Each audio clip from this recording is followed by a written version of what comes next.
firme nas promessas do meu Salvador. Cantarei louvores ao meu Criador. Salve os irmãos com a paz do Senhor Jesus. Hoje, dia 25, estamos fazendo a gravação da aula de amanhã, dia 26, quarta lição, por causa da celebração da Santa Ceia na manhã de domingo. Temos o título da lição que nós vamos estudar hoje, a construção do templo enfrentou oposição.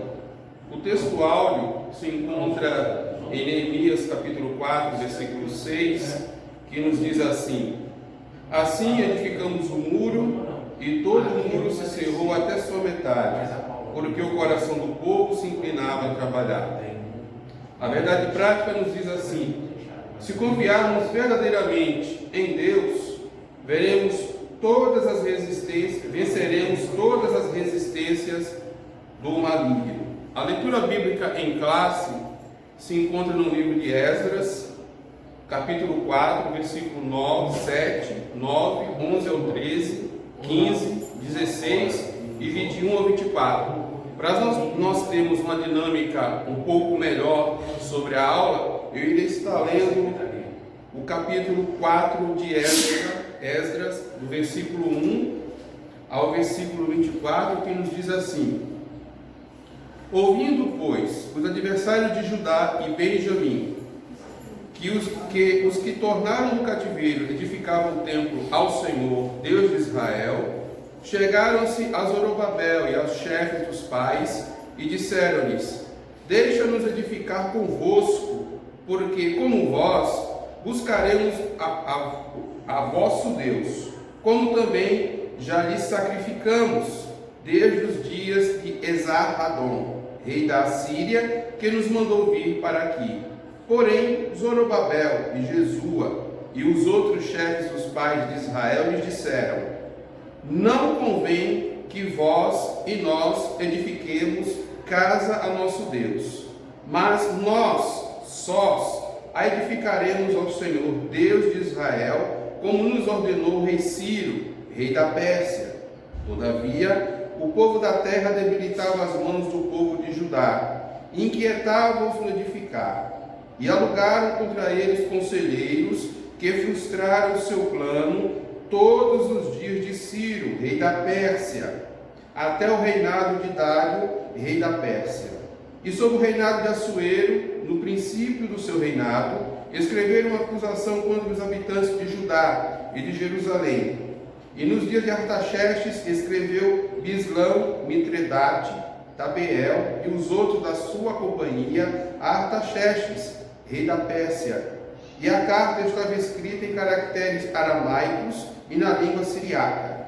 Escreveram, pois, Reum, o chanceler, e Cisai, o escrivão, uma carta contra Jerusalém ao rei Artaxerxes. Desta maneira, então, escreveu Reum, o chanceler, e Cisai, o escrivão, e os outros da sua companhia, dinaitas e afarzaquitas, tarpelitas, afarzitas, arquevitas, babilônios, susanquitas, deavitas, elamitas e outros povos, que o grande afamado Osnapar transportou e que fez habitar na cidade de Samaria, e os outros da além do rio e em tal tempo. Este, pois, é o teor da carta que ao rei Artaxerxes lhe mandaram: teus servos, os homens daquém do rio e em tal tempo. Saiba o rei que os judeus que subiram de ti vieram a nós a Jerusalém e edificam aquela rebelde e malvada cidade, e vão restaurando os seus muros e reparando os seus fundamentos. Agora, saiba o rei que, se aquela cidade se reedificar, os muros se restaurarem, eles não pagarão os direitos, os tributos e as rendas, e assim se danificará a fazenda dos reis. Agora, pois, como somos assalariados do paço, e não nos convém ver a desonra do rei, por isso mandamos dar aviso ao rei, para que se busque no livro das crônicas de teus pais, e então acharás no livro das crônicas e saberás que aquela foi uma cidade rebelde e danosa aos reis e províncias, e que nela houve rebelião em tempos antigos, pelo que foi aquela cidade destruída. Nós, pois, fazemos notório ao rei que se aquela cidade se reedificar e os seus muros se restaurarem, desta maneira não terás porção alguma desta banda do rio. E o rei enviou esta resposta a Reum, o chanceler, e a Sinzai, o escrivão, e aos mais da sua companhia, que habitavam em Samaria, como também ao resto dos que estavam além do rio. Paz e em tal tempo. A carta que nos enviastes foi explicitamente lida diante de mim, e ordenando eu, buscaram e acharam que, de tempos antigos, aquela cidade se levantou contra os reis, e nela se tem feito rebelião e sedição. Também houve reis poderosos sobre Jerusalém, que da além do rio dominaram em todo lugar, e se lhes pagaram direitos e tributos e rendas. Agora, pois, dai ordem para que aqueles homens parem, a fim de que se não edifique aquela cidade, até que se dê uma ordem por mim. E guardai-vos de cometerdes erro nisso, porque cresceria o dano para prejuízo dos reis. Então, depois que a cópia da carta do rei Artaxerxes se leu perante Reum, Sinzai, o escrivão, e seus companheiros, apressadamente foram eles a Jerusalém, aos judeus, e impediram a força de braço e com violência. Então cessou a obra da casa de Deus, que estava em Jerusalém, e cessou até o ano segundo do reinado de Dário, rei da Pérsia. Graças a Deus. Amados, a lição de hoje tem como título: a construção do templo enfrentou oposição. Uma coisa que temos que ter em mente sempre, desde os tempos antigos, é que todas as vezes que nos comprometemos a trabalhar na obra em prol do reino, enfrentaremos oposição. Não iremos agradar a todos. Tenham isso em mente. O povo voltou animado, como na lição passada, lançaram os alicerces com júbilo, com alegria, pela volta e reconstrução do templo. Porém, mal começou-se a construção e as lutas começaram. A oposição se levantou. Sempre foi assim, não será diferente também nos dias de hoje. Essa lição traz para nós uma lição que nós devemos ter perseverança e continuidade naquilo que nos propomos a fazer em prol do reino. O povo sofreu oposição, e como diz o versículo 23, eles apressadamente foram a eles em Jerusalém e o impediram com força de braço e com violência. É sempre assim. Todas as vezes que nos comprometemos a fazer algo, sempre haverá alguém que irá criticar, sempre terá alguém que não irá gostar e a toda força tentará impedir as obras. A introdução diz que o altar havia sido restaurado, a festa do tabernáculo celebrada e o holocausto contínuo estava sendo oferecido cada dia conforme o rito. A vida espiritual dos judeus que haviam retornado do cativeiro seguia o que estava prescrito na lei de Moisés. Somente esperava o momento de iniciar a reedificação do templo. Ou seja, depois de um longo período de 70 anos no cativeiro, o povo voltou com esperança, motivado, se alegraram a lançar os alicerces do fundamento do templo. Porém, se levantou a oposição, veio as lutas, e agora eles teriam que lidar com esta situação. Muitos talvez poderiam pensar na época: será que Deus está nesse negócio? Será que é de Deus essa construção? Assim também nos dias atuais. Às vezes vamos começar um trabalho evangelístico em um lugar, uma porta de pregação ou uma própria congregação, e nos primeiros dias são maravilhosos.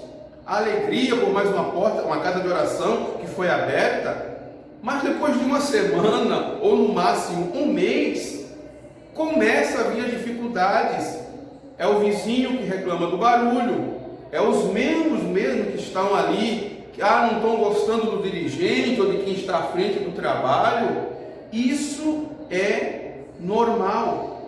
Cabe a nós confiar na provisão e na direção de Deus para nossas vidas.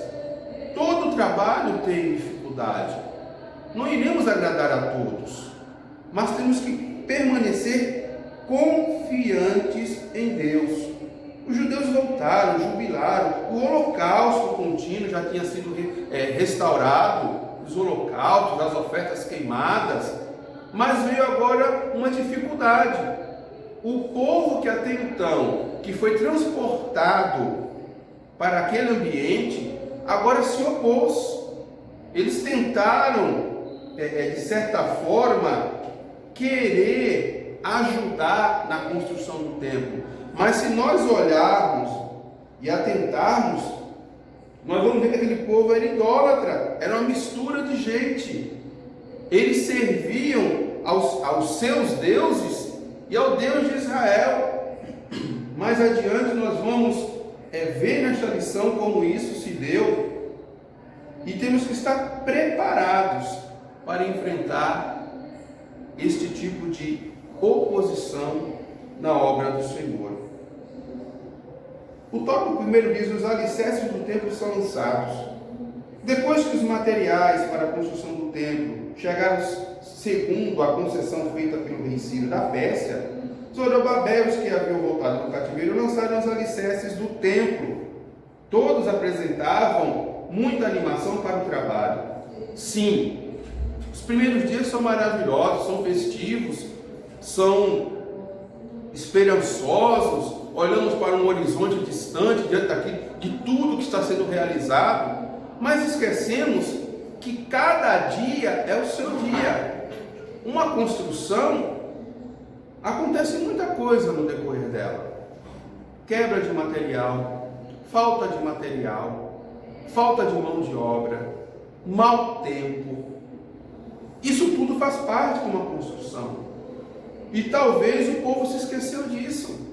Talvez eles se esqueceram que eles tinham sido expulsos daquele ambiente e que há 70 anos estava um povo, uma mistura de gente habitando naquele lugar. Choque de culturas. A priori, eles quiseram ajudar na construção, mas quiseram ajudar pura e simplesmente por interesse próprio. Para fazer o quê? Fazer o que nós chamamos hoje de ecumenismo. Porque eles sacrificavam o Senhor, mas também sacrificavam os seus deuses. E só sacrificaram ao Deus de Israel depois que leões devoraram alguns deles. Nós vamos ver um pouco mais adiante, no decorrer da lição. O lançamento dos alicerces foi celebrado com uma solenidade. Não é assim em uma festividade, em uma igreja, seja pelo aniversário do templo, de um departamento. É um momento festivo, é um momento alegre, mas depois que passa esse período, volta-se o dia a dia, as lutas, às vezes as discussões, que isso é normal dentro da obra. Por quê? Porque nós temos os nossos interesses. Sim, nós temos os nossos interesses, e por vezes entra em conflito. Às vezes eu posso ter uma visão sobre um trabalho, sobre um departamento, mas eu não estou sozinho nesse departamento. Há várias pessoas coordenando, e eu não posso querer impor a minha vontade. A lição primeira de quem quer trabalhar na obra do Senhor é ouvir com paciência, escutar com paciência e permanecer com paciência. Porque se eu coloco um projeto evangelístico para determinado bairro ou região, lembre-se, no departamento há várias pessoas.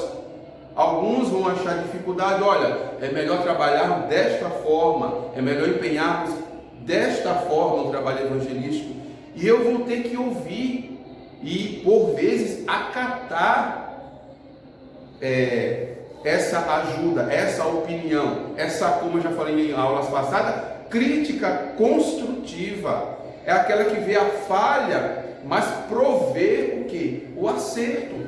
Para quê? Para que o trabalho não seja danoso, nem seja muito custoso para a obra do Senhor. Também a reedificação do templo. A reedificação do templo foi resultado do despertamento que veio através de Ciro, rei da Pérsia. Convém lembrar que o despertamento pentecostal que chegou ao Brasil em 1911 trouxe consigo uma verdadeira renovação da doutrina da Igreja de Deus, que pode ser simbolizado pelo templo de Deus. A Igreja de Deus é um mistério que não pode ser compreendido pelo homem natural. Isso é um exemplo clássico. Dentro da própria Igreja protestante, assim que o movimento pentecostal chegou no Brasil, houve uma resistência, houve um choque. Era um novo movimento, um novo olhar, um novo prisma para adiante. E muitos dos irmãos, nos primórdios da Assembleia de Deus do Brasil, foram expulsos de suas denominações. Eu evito citar nomes, porque aqui eu não estou criticando nenhuma denominação, apenas citando os fatos ocorridos. Muitos irmãos, os primeiros, eram de determinada denominação evangélica e, por abraçar o movimento pentecostal, tiveram que sair e sofreram perseguições. Não apenas da igreja titular, posso dizer assim, do nosso país, mas das próprias irmãs protestantes, que não aceitavam o movimento pentecostal.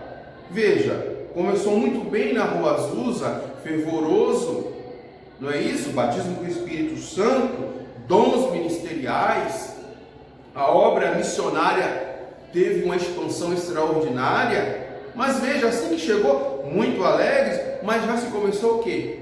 As lutas, as dificuldades, e agora o quê? Tinham que confiar no Senhor.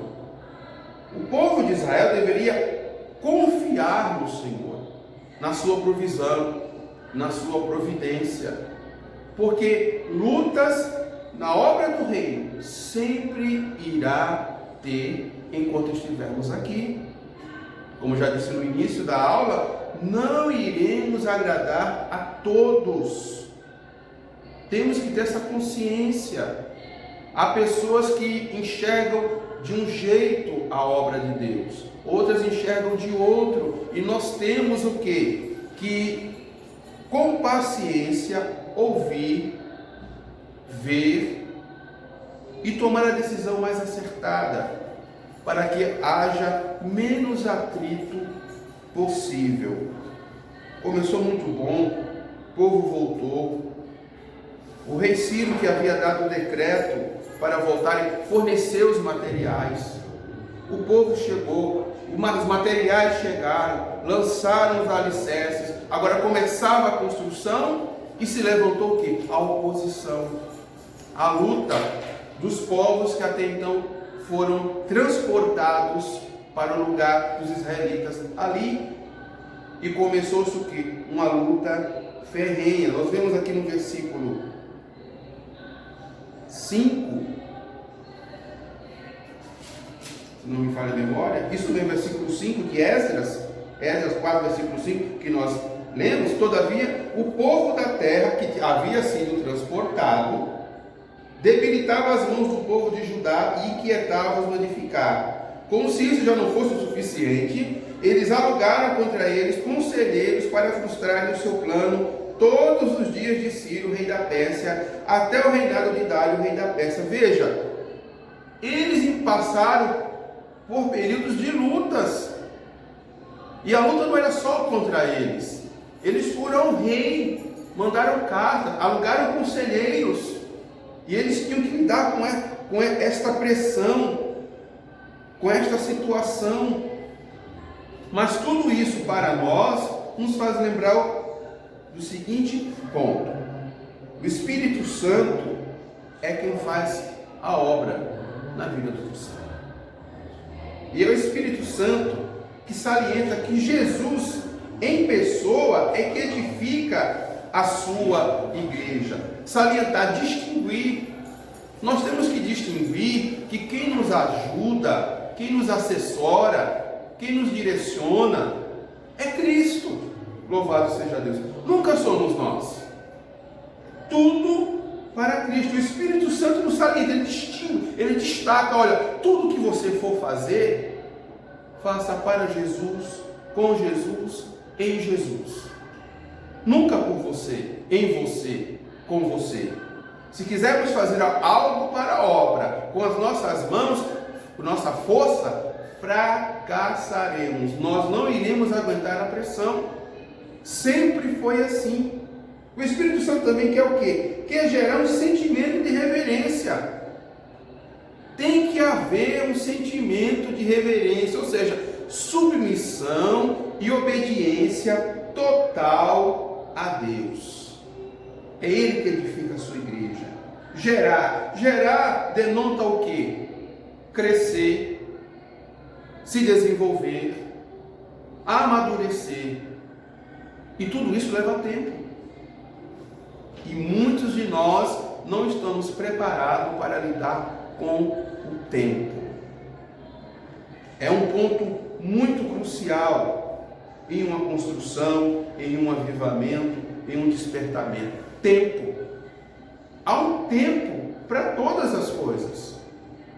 Nós vemos que às vezes, após uma festividade, nós estamos tão alegres, mas tão emotivos, que esquecemos que o dia a dia tem os seus trabalhos. Como Jesus já falou, disse para nós, basta o seu dia e o seu mal. E às vezes nós queremos nos adiantar, nós nos precipitamos, mas o Espírito Santo quer gerar isso em nós, obediência. Obediência a quem está à frente do trabalho, obediência a quem está coordenando.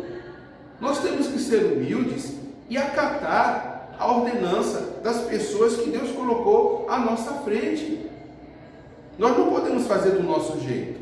Como eu já falei, em um departamento, eu posso até estar à frente, porém, alguém maior, alguém com mais responsabilidade colocado por Deus. E é a Ele que também tenho que respeitar e obedecer.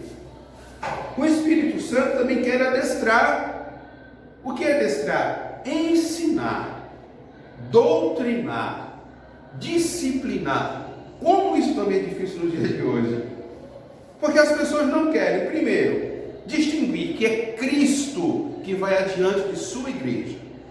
Segundo, eles não querem crescer, desenvolver e amadurecer. E terceiro, eles não querem ser doutrinados. Essa palavra doutrinados hoje ficou pejorativa em muitos arraiais evangélicos. Isso é um fato. Se falar em doutrina, é se falar em radicalismo, um ortodoxismo doentio, e não. Doutrina significa um ensino aprofundado e enraizado na palavra de Deus. Adestrar, uma pessoa adestrada, ela sabe obedecer, ela sabe ouvir, ela sabe se portar em várias circunstâncias, sob muita ou pouca pressão. Ela está preparada para lidar com a situação. Mas o que nós vemos são pessoas que, além de não crescerem, desenvolverem e amadurecerem, não são adestradas. Como muitas vezes já ouvi esse testemunho, eu obedeço apenas ao meu sumo pastor, Jesus Cristo. Cuidado. O Senhor colocou pastores para nos apacentarem. Assim como em cada departamento tem um coordenador, um supervisor, um superintendente, que está ali para liderar, está ali para o quê? Nos guiar no trabalho, apontar os erros, as falhas, colocando as maneiras certas de nós trabalharmos, para quê? Para que o fruto desse trabalho seja abundante.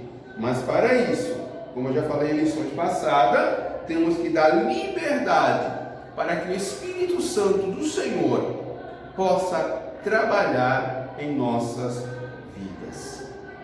Os samaritanos opõem-se à construção do templo. Entre os moradores da terra estavam o quê? Os samaritanos, que era essa mistura de gente, como eu já falei aqui, dinaitas, afarzaquitas, carpelitas, afarzitas, arquevitas, babilônios, susanquitas, deavitas, elamitas, e como se não bastasse isso, e outros povos constituíam os samaritanos, assim como o povo pobre israelita que ficou no lugar e acabou o que? Se misturando. Você veja que a discussão entre os israelitas e os samaritanos já vem de longo prazo, desde essa data. Quando Nabucodonosor levou o reino de Judá cativo para a Babilônia, os samaritanos passaram a morar na terra. Estes eram descendentes de uma mistura de gente que o rei da Síria tinha deslocado para a cidade da Samaria, depois de ele ter levado as 10 tribos do reino do norte em cativeiro para a Síria. Eram pagãos que haviam sido ensinados acerca do Deus de Israel. Assim, os samaritanos continuavam servindo a seus deuses, mas também temiam o Senhor, como está em 2 Reis, capítulo 17, e os versículos 23 ao 33, que nos diz assim: até que o Senhor tirou Israel de diante da sua herança, como falara pelos ministérios de todos os seus servos e profetas. Assim, foi Israel transportado da sua terra à Síria, onde permanece até o dia de hoje. Verso 24. E o rei da Síria trouxe gente de Babel, de Cuta, de Ava, de Armate, de Sefarvaim, e a fez habitar na cidade de Samaria, em lugar dos filhos de Israel, e tomaram Samaria em herança, e habitaram nas suas cidades. E sucedeu que, no princípio da sua habitação ali, não temeram ao Senhor, e mandou o Senhor entre eles leões, que mataram alguns deles. Pelo que falaram ao rei da Síria, dizendo: a gente que transportaste e fizeste habitar na cidade de Samaria, não sabe o costume do Deus da terra, pelo que ele mandou leões entre ela. E eis que a matam, porquanto não sabem o culto do Deus da terra.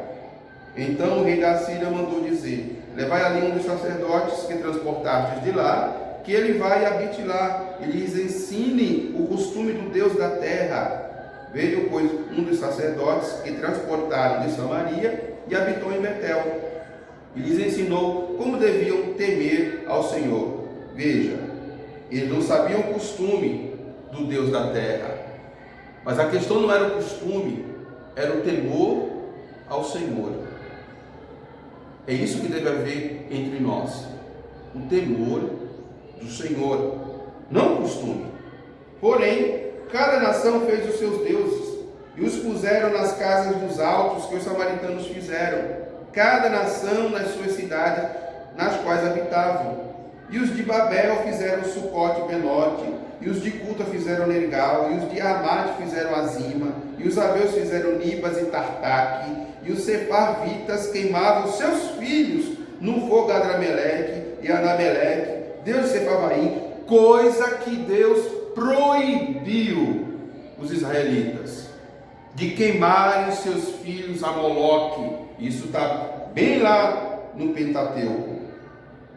Assim temiam ao Senhor, e do mais humilde se fizeram sacerdotes dos altos, dos lugares altos, os quais exerciam o ministério nas casas dos lugares altos. Assim, ao Senhor temiam, entre aspas, e também a seus deuses serviam, segundo o costume das nações, dentre as quais tinham sido transportados. Veja, amados, esse tipo de pessoas queriam participar da construção ou da reconstrução do templo ao Deus vivo. Pode? Pode a igreja misturar-se com o mundo? Pode a igreja adotar o costume mundano? Por quê? Porque estamos no século 21? Porque estamos na era das mídias sociais, da relatividade, que o certo não é certo, o errado não é errado, depende do meu e do seu ponto de vista. Não, a palavra diz o que é certo e o que é errado. E o que era pecado ontem, continua sendo hoje e não deixará de ser.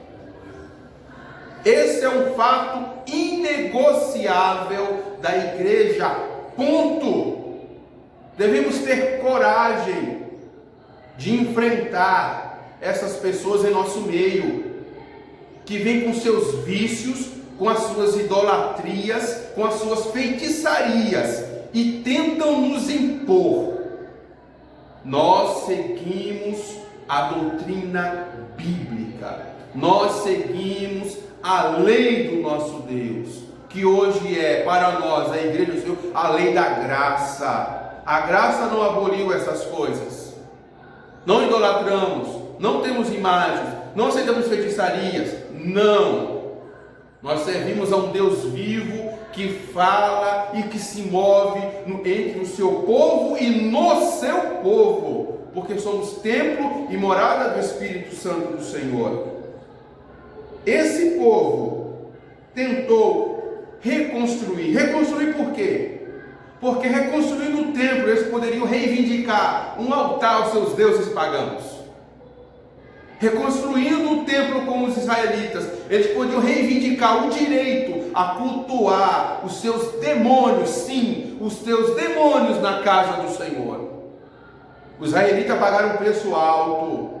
Se nós vemos Jeremias, o livro de Jeremias, a sua parte final, e as lamentações de Jeremias, o povo pagou um preço alto, aprendeu o que é desobedecer ao Senhor. O povo até então, antes de o cativeiro, chegaram a oferecer os seus filhos a Moloque, sim, como Deus havia proibido, e pagaram preço bem alto. Será que eles iriam voltar sabendo dessa mistura de gente? Temos que tomar cuidado com as pessoas que se dizem cristãs e entram em nossos arraiais, contaminando os incautos, contaminando os novos convertidos, com as suas palavras suaves, meigas, mas são veneno peçonhento de víboras, que só visam minar a santidade, a comunhão, a integridade, a retidão, a obediência, que pregam que não devemos obedecer ao nosso pastor, devemos sim, ele foi constituído por Deus. Ah, mas pode errar sim, mas nós devemos obediência ao nosso pastor.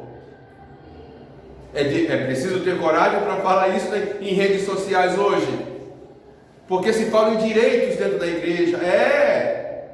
O oba-oba mundano chegou nos nossos arraiais, direitos, mas antes de reivindicar os pseudos direitos, nós temos que cumprir com o nosso dever na casa do Senhor.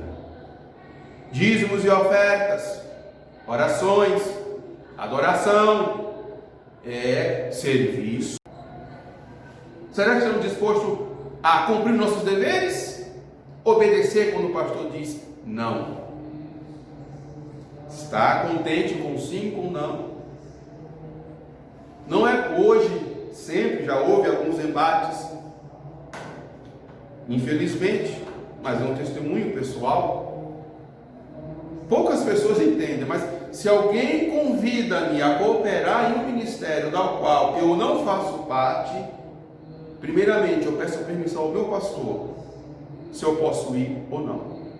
Se ele disser não, simplesmente procuraria a pessoa: amados, eu não posso ir, porque estou o quê? Debaixo de um ministério. Devo obediência. Isso é adestramento. Os samaritanos tentam frustrar a construção do templo, ou seja, em todo o tempo eles tentaram. Esta obra ficou parada por aproximadamente, meus amados, de 15 a 20 anos. Ficou parada. O povo se entristeceu, se desanimou e desistiu de continuar. Não é assim com muitos de nós? Conosco? Às vezes nós olhamos para essas passagens e falamos: se fosse hoje, não. É assim. Uma simples reforma na congregação, meus irmãos, gera muita contenda, porque até a cor da tinta da parede é motivo de discussão. Uns querem azul, outro quer verde, um quer branco, outro quer gelo, querem cadeira de plástico, ou não banco de madeira, ou de estofado. Não atentam para a direção de Deus, não atentam que para o bem coletivo da congregação. E o que acontece? Muitas das vezes uma simples reforma que duraria 6 meses leva 2, 3 anos. É uma verdade? Por quê? Por falta de união. Vale salientar que esse mesmo povo, essa mistura de gente, usaram o quê? Israelitas também. Os incautos, os desobedientes, os murmuradores, os detratores que há em nosso meio. É uma verdade que tem que salientar. Amém, amados? Num terceiro tópico, que fala como se explica a falta de resistência dos judeus. Os judeus deveriam ter ido ao rei da Pérsia para assegurar a construção. Os judeus deveriam ter recorrido a Deus. Mas veja, os inimigos já tinham tomado a dianteira e mandado uma carta ao rei. Será que adiantaria eles recorrerem ao rei, uma vez tomada a decisão? Lembremos que dependendo da decisão tomada pelo rei, segundo os médios e os persas, era irrevogável por aquele rei. Os judeus deveriam ter recorrido a seu Deus? Sim, deveriam ter lembrado, com certeza, como também lá em 2 Crônicas 32, 21 e 22, que nos diz que tem uma passagem belíssima sobre um livramento de Deus sobre o povo. E nos diz assim, verso 21: Então o Senhor enviou um anjo que destruiu todos os varões valentes e os príncipes e os chefes do arraial do rei da Síria, e este tornou com vergonha de rosto a sua terra, e entrando na casa de seu Deus, os mesmos que descenderam dele o mataram ali a espada. Assim livrou o Senhor a Ezequias e aos moradores de Jerusalém das mãos de Senaqueribe, rei da Síria, e das mãos de todos de todos os lados os guiou. E muitos traziam presentes a Jerusalém ao Senhor, e coisas preciosíssimas. Ezequias, rei de Judá, de modo que depois disso foi exaltado perante os olhos de todas as nações. Foi um lindo livramento. Cerca, acho que de 185 mil soldados assírios dizimados por um único anjo do Senhor. Porém, devemos lembrar uma coisa, amados, antes de julgarmos o povo. Mas por que não lembraram disso? De tanto livramento? Cada geração tem o seu aprendizado. Às vezes falamos dos primórdios das assembleias, Gunnar Daniel Berg, Otto Nelson. Quem já ouviu falar? Mas eles se foram, descansam no Senhor. E nós temos o exemplo de fé daí dos primórdios, mas na nossa geração nós vamos ter que aprender a lidar com situações inimagináveis com o que eles já passaram. Um livramento maravilhoso aqui em Ezequias. Porém, agora a realidade era outra. Era uma outra geração, uma outra mentalidade, uma cultura mais modernizada. É diferente de nós hoje, amados. A igreja em seu primórdio aqui, o movimento pentecostal, não tinha rádio, não tinha internet, não tinha jornal secular que lhe apoiasse. Muito tempo depois que veio o jornal, agora esqueci o nome, que depois veio a ser hoje o jornal Semeador, mas tinha outro nome, das Assembleias de Deus, anos depois. E agora nós temos as TVs webs, rádio web, ou rádio mesmo aberta, TV aberta, muito pouco. Mas veja, temos que aprender a lidar com essa tecnologia. para podermos usufruir da melhor forma e podermos alcançar vidas sem causar dano ao reino. Sim, dano. Muitas das vezes a obra é prejudicada, não é pelo inimigo, somos por nós mesmos. Nós temos que aprender a lidar com as diferenças. Amém, queridos? Deveriam recorrer ao seu Deus. O motivo da falta de resistência também dos judeus era de ordem espiritual. Zorobabel, o chefe político do povo judeu até então, tinha confiado em sua própria força. Quando as suas próprias forças se esgotaram, não teve mais condições de resistir, sentindo-se inteiramente desarmado diante do inimigo. Esdras 4:23, que nos diz o seguinte: então, depois que a cópia da casa do rei Artaxerxes se deu perante Reum, e Cisai, o escrivão, e seus companheiros, apressadamente foram eles a Jerusalém, aos judeus, e o impediram à força de braço e com violência. Devemos sempre buscar em Deus o nosso auxílio e socorro, o nosso amparo, o nosso sustento e a nossa segurança. Talvez Zorobabel confiou na motivação do povo, mas isso não foi suficiente, porque após uma ordem dada pelo rei, nada mais podiam fazer, a não ser cessar a obra do templo. Josué, o sumo sacerdote e líder religioso do povo, estava com suas vestes manchadas. Este fato tirou dele toda a autoridade espiritual diante do problema causado pelos inimigos. Ele não tinha fé para buscar da ajuda de Deus, do Todo-Poderoso. Meus irmãos, como é difícil quando se falta fé no sacerdote.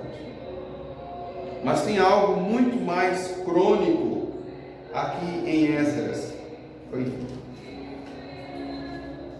Em Esdras 10:44, dá para nós termos uma noção do porquê as vestes do sacerdote Josué estavam manchadas. Esdras 10:44. Todos estes tinham tomado mulheres estranhas, e alguns deles tinham mulheres de quem alcançaram filhos. Mistura. Sempre que há mistura na casa do Senhor, as lutas começam, as dificuldades vêm. Às vezes, até impossibilidade de alcançar algo acontece porque mistura. Mistura de pensamento, mistura de pessoas que não têm compromisso com Deus, apenas consigo mesmo. E agora estava Josué com suas vestes manchadas. Porém, Deus é misericordioso e sustentou Josué, assim como Zorobabel.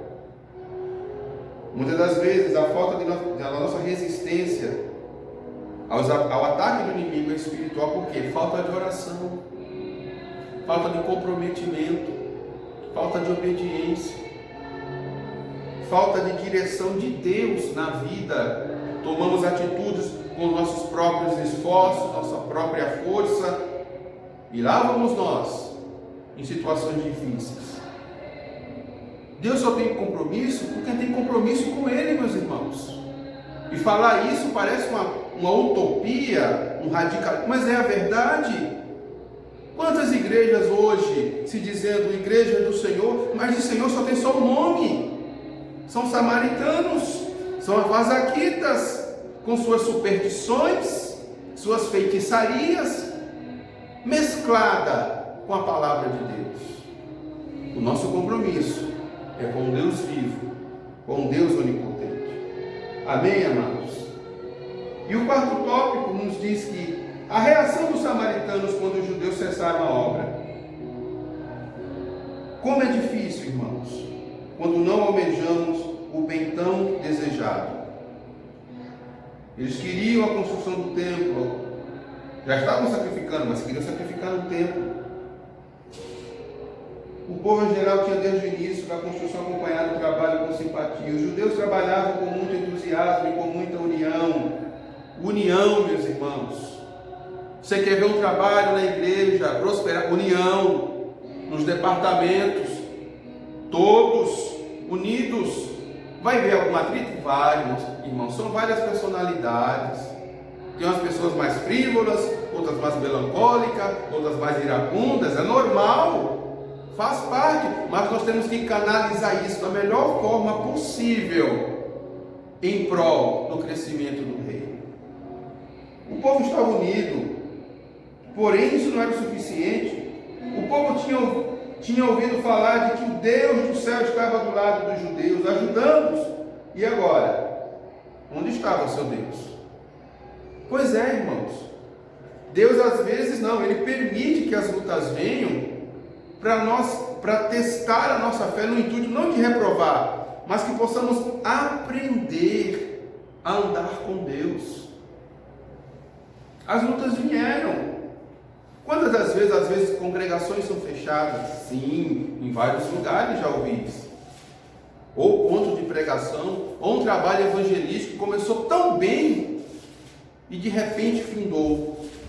Findou o trabalho evangelístico, findou o ponto de pregação, e vem aquela pergunta: será que era de Deus mesmo?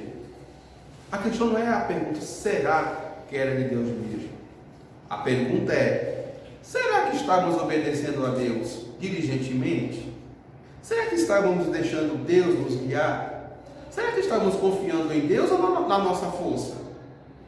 Sim, porque quando jogaram os alicerces do templo e começaram a erguer, o que será que surgiu no coração desses homens?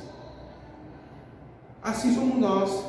Quando começamos, abrimos um novo trabalho, ou adentramos à frente de algum departamento, e esse departamento que por vezes ou anos afinco estava ali parado, sem um desenvolvimento, sem um crescimento, de repente cresce assustadoramente. O que será que sobe ao nosso coração? Será que não sobe às vezes algum campo de soberba e de vanglória?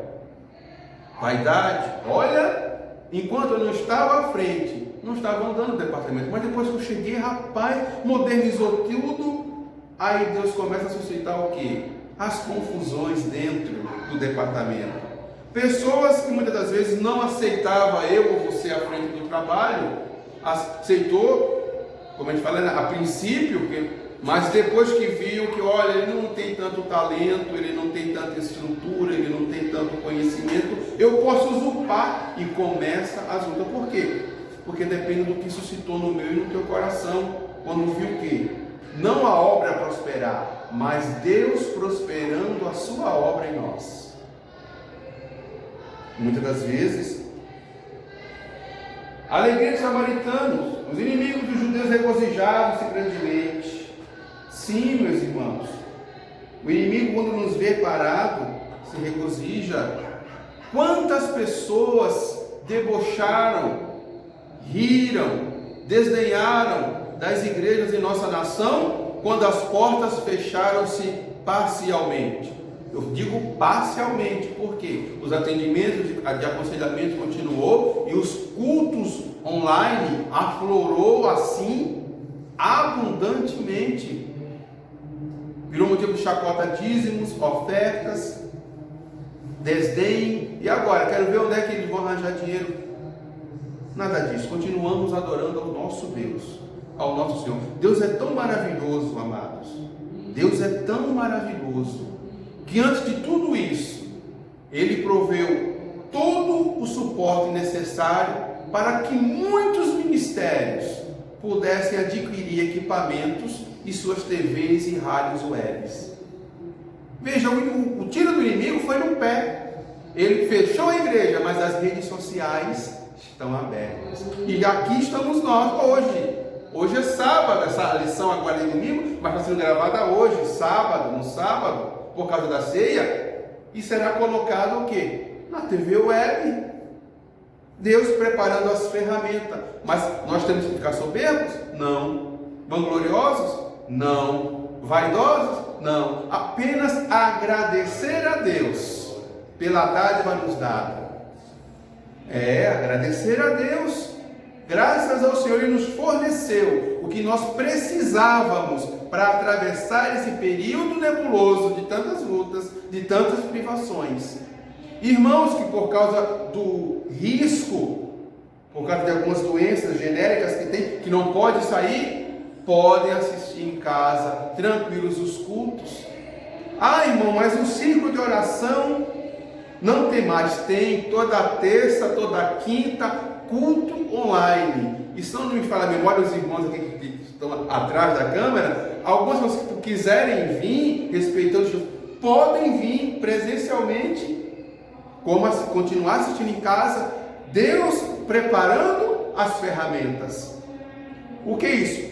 Nos adestrando, gerando em nós um comprometimento, distinguindo, destacando em nós, olha, é por Cristo que nós avançamos, é por Cristo que nós andamos, e nos adestrando o quê? Nos doutrinando, ensinando, olha, quando não pode estar ao vivo, pode estar online, se não estiver online, pode estar gravado em um vídeo, e o povo ali deveria aprender a esperar e confiar em Deus. A alegria dos samaritanos foram o quê? Foram poucos, cerca de 15 ou 20 anos, se não me falha a memória, até que Dário mandou a lei, e ainda mais, que se afastassem. É assim, o inimigo nos oprime, o inimigo nos persegue, mas quando Deus dá ordem, ele tem que se apartar.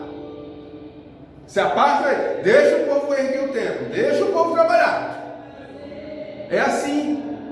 Nessa pandemia, quantas tentativas de projeto de leis orgânicas municipais e estaduais, até federais, para de fato fechar as igrejas durante esse período. E o Senhor, nos guardando. Quando foi para abrir agora os cultos, com toda o cuidado de distanciamento, álcool gel, quantas leis orgânicas municipais e estaduais tentaram colocar sobre nós, para que não fosse aberto, mas Deus trabalhando, parece como se estivesse lá em Esther, ocultamente trabalhando a favor dos seus. O povo de Israel nesse período ficou triste, parou-se a construção do templo, é uma tristeza muito imensa, uma casa de oração, que seria para adoração, ficou, não acho nem pela metade, só no alicerce e um pouco levantado. Mas é Deus o que? Dando substância, dando aprendizado. O gozo dos filisteus que haviam perseguido Sansão terminou em tragédia, é um dos exemplos. A alegria dos sacerdotes que ajudaram Judas para atrair Jesus foi de curta duração, por quê? Porque Jesus ressuscitou, aleluia. A alegria do inimigo, meus irmãos, não é permanente, é provisória, mas o gozo da igreja é permanente e eterno em Deus, aleluia. Ele nos oprime, mas Deus nos guarda. Ele nos persegue, mas é Deus que nos defende. O problema é quando nós queremos nos defender. Jamais. O desânimo dos judeus, os judeus que tinham voltado do cativeiro para construir o templo, sentiram-se humilhados e tristes. Não é assim muitas vezes? Não foi assim o sentimento quando a ordem veio para fechar todos os templos, paralisar os cultos? Que tristeza para os que gostam de estar na casa do Senhor, e de um despertamento para os que estavam relapsos, negligentes. Eu nunca vi tanto crente que não frequentava a igreja chorando porque a igreja estava fechada, mas ela estava aberta até 4, 5, 6 meses atrás, mas não vinha. Agora querem vir, mas tem o quê? Que respeitar a regra de distanciamento. Eu estou falando sem máscara porque eu estou de frente para a câmera e bem distante dos irmãos, mas fora isso, lá no templo, na nave central, máscara, distanciamento, álcool em gel.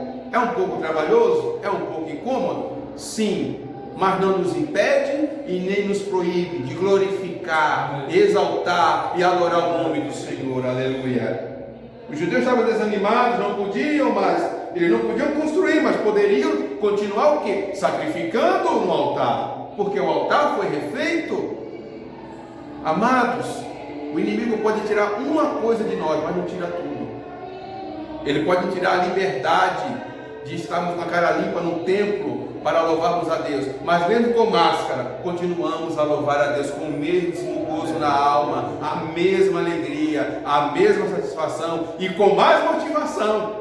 Por quê? Porque isso é passageiro. Aleluia! E a cada reabertura, ampliamento da flexibilização, o inimigo se levanta. Porque as igrejas, mas Deus vai adiante dos seus, nos guardando e nos dando o necessário para atravessarmos esse tempo. O desânimo é uma das mais eficazes armas usadas por Satanás contra os crentes. Lutemos contra o desânimo em quem? Em nome do Senhor Jesus. Alguns conformaram-se pensando que talvez ainda não era a vontade de Deus construir o templo. Outros aproveitaram a interrupção para dedicar-se às suas próprias casas. Outros chegaram a faltar com as suas obrigações espirituais, deixando de contribuir para a casa de Deus. Não foi assim? Foi diferente nos dias atuais? Talvez alguns judeus sinceros estivessem tristes, como ficamos tristes alguns, mas não paramos de buscar Deus em oração. Amados, toda essa dificuldade que nos sobreveio, toda essa impossibilidade, nos aumentou o desejo de orar. Porque quando a nossa força para, a nossa oração prossegue. Quando nosso intelecto, não tenho para que buscar ajuda, não tem problema, busque o socorro divino. Ele vem com tempo? Sim, com certeza. O povo esperou 15 a 20 anos para a reconstrução do templo. 15 a 20 anos. Mas havia um povo fiel que orava e buscava, aguardava o momento certo. E não foi assim? Levantou-se os anciãos, agora não dá para ler o texto, levantou-se os anciãos, fizeram a carta, foram ao rei Dário. Olha, procure nas crônicas dos reis da Pérsia, Média, está lá, Ciro mandou construir. E o rei procurou e viu, estava lá. E não só construir, ele deu os donativos, as madeiras, as pedras, impostos locais, parte deveriam ir para a construção do templo de Israel, animais para o sacrifício contínuo. E quando Dário viu isso, qual foi a resposta para os seus sambalates da vida? Olha, aparta-se deles e deixem trabalhar. Aleluia! Assim é conosco nesse tempo de crise, se fala tanto em pandemia, aumento da fé, da esperança, da confiança na provisão e providência de Deus para a sua igreja. E quando eu falo igreja, eu não refiro-me apenas às quatro paredes, a eu e você, dando coragem, força, mesmo às vezes temerosos para os que ainda não pegaram e tomaram, em nome de Jesus, não peguem esse vírus terrível, para vir à casa do Senhor, para adorar o Senhor, para buscar o Senhor. E quando algumas ainda me abordam e falam, o que é que a Bíblia fala? A Bíblia não fala mais nada sobre isso, ela já falou. Cabe a mim apenas orar, confiar e esperar em Deus. Meus amados, finalizando a lição deste domingo, meus queridos, confie em Deus, espere em Deus. As lutas sempre vão existir, mas o Senhor está a nos guardar, nos dá o escape, nos dá a direção. Na falta de fé, ore a Deus. Na falta de esperança, ore a Deus. Quando tudo parece não ter mais jeito, confie em Deus. Ele está no controle de tudo. Meus amados, que Deus em Cristo Jesus continue nos abençoando e nos guardando. Continue assim como o povo israelita, a nós nos ensinando a cada dia mais confiar nele e somente nele. Amados, oremos. Senhor, em nome de Jesus, Pai, te agradecemos por esse momento de reflexão, por esses poucos minutos, Senhor, que podemos explanar sobre a história do teu povo, que foi forjado com lutas, com oposições, mas não desistiram, Senhor, de te seguir. Quando o povo desanimava, sempre surgia alguém levantado pelo Senhor para encorajá-los. Foi assim com Ageu, foi assim com Zacarias, foi assim com Malaquias, e assim tem sido com a tua igreja hoje, Senhor. Quando muitos desanimam, o Senhor levanta alguns, que o Senhor precisa de alguns para forjar força e restaurar a esperança e a fé que muitos perderam. Que o Senhor continue a nos guardar e nos iluminar, a nos adestrar e gerar em nós um sentimento de amor, gratidão e reconhecimento por tudo a Ti, Senhor. É o que nós te pedimos e te agradecemos no nome do Senhor Jesus. Que a graça do Senhor Jesus Cristo, o amor de Deus, a comunhão do Espírito Santo sejam com todos. Amém.